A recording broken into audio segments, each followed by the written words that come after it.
Kumusta mga ka-flyers? Ikakwento ko sa inyo ang isang karanasan kung saan ito ay masasabi kong kakaiba. Medyo sa umpisa talagang nakakatakot. Pero dahil sa siguro pwersa ng kabutihan, dahil natutunan natin gumamit ng mga bagay na religyoso gaya ng pagbabasa ng Biblia at syempre paggawa ng mga gawaing banal, yung pagdarasal. Bago ang lahat ng yon, grabe yung mga naranasan ko dito mismo sa aking bahay, sa aking tahanan. Mag-isa lang po kasi ako dito, kaya naniniwala naman talaga ako na yung isang bahay na wala nakatira, bigla mong titirahan. May posibilidad na meron ding ibang nakatira. Ang masama pa nito, ayon sa aking karanasan, yung ilan sa mga nakatira sa bahay na ito ay kasama kong lumipat. Ibig sabihin, galing sila dun sa una kong tinirahan. Sumabay lamang sila o lumipat din dito. Kaya ayun, medyo nakakahindig talaga yung mga nangyari. Alam ko naranasan nyo na rin mag-isa sa inyong tahanan, lalo na't magdilim, nasa hating gabi na.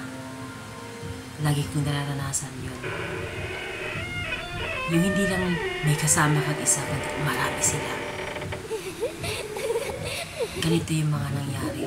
Sa tuwing ako'y matutulog at pumapatak ang hating gabi, isa-isa silang nagpaparamdam. At madalas, sinasamahan nila ako sa aking mga panaginip.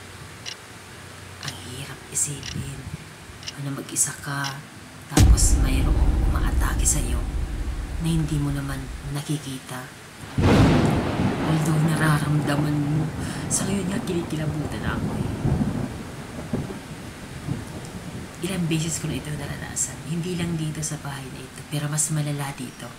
Dahil nga, ito yung bahay na una kong tinirahan na wala akong kasama.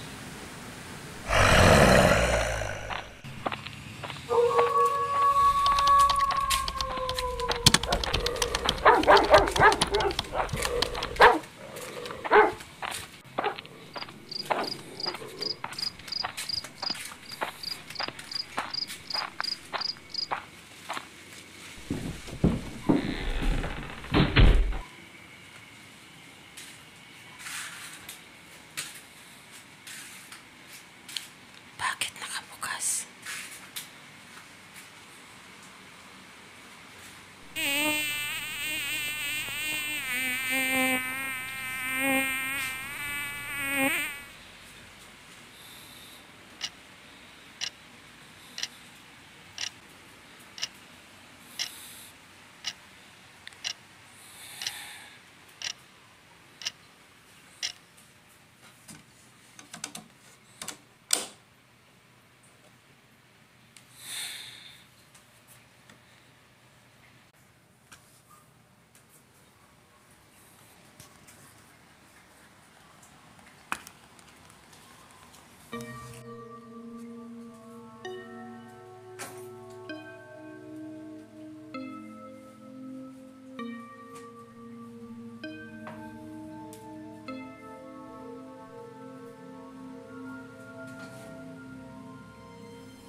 Kaya ang maipapayo ko sa inyo lahat, lalo na kung ganito din yung mga nararanasan ninyo dyan sa inyong mga tinitirahan. Matuto po tayong magdasal bago matulog. At saka maglagay tayo ng mga bagay sa ating tahanan na banal. Gaya ng repulto ng mga santo or imahe ng ating Panginoon. Hindi naman sila sinasamba, mali yung pagkaintindi ng ibang relihiyon. Hindi natin sinasamba ang mga repulto, lalo na kung ito ay imahin o repulto ng ating Panginoon o ng mga santo o mga tao naging banal. Nilalagay natin ito sa ating bahay upang maging banal din ang ating tahanan. Sa paanong paraan? Kapag nasisilayan mo yung krus, yung mukha ng mga banal na tao, mabilis pumasok sa isipan at puso natin yung mag-umpisang magdasal, magpasalamat sa Panginoon at damhin ang kanyang presensya. Nagpapaalala sila sa atin na meron tayong proteksyon na hindi nakikita pero kakampi natin. So napakahalaga ng mga ito. Kaya nga sa isang tahanan na dapat mayroong isang altar. Isang altar ang dapat natin unahin na ilagay dahil ito ang magpoprotekta sa ating tahanan at sa ating mga nakatira dito. Sana ngayong undas,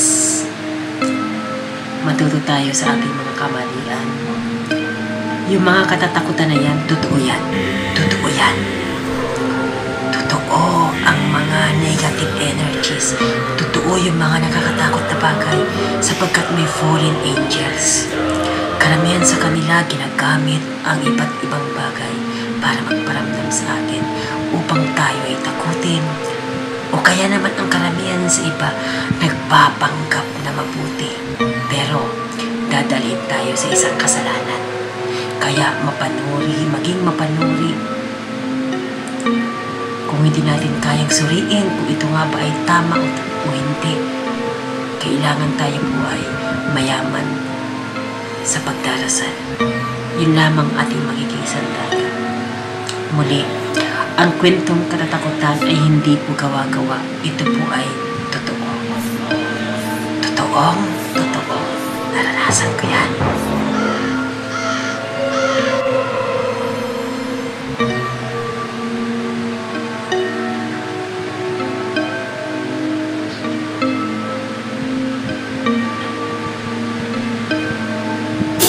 This portion is brought to you by Salveo Well, saving lives. Salveo Barley Grass. Why Salveo? Because it is 100% pure and organic, a superfood, an FDA approved, a multi-awarded supplement, grown in a pollution-free environment, organically planted without pesticides and chemicals, harvested at a young age when it is nutritionally dense. Salveo Well, changing lives. Wow!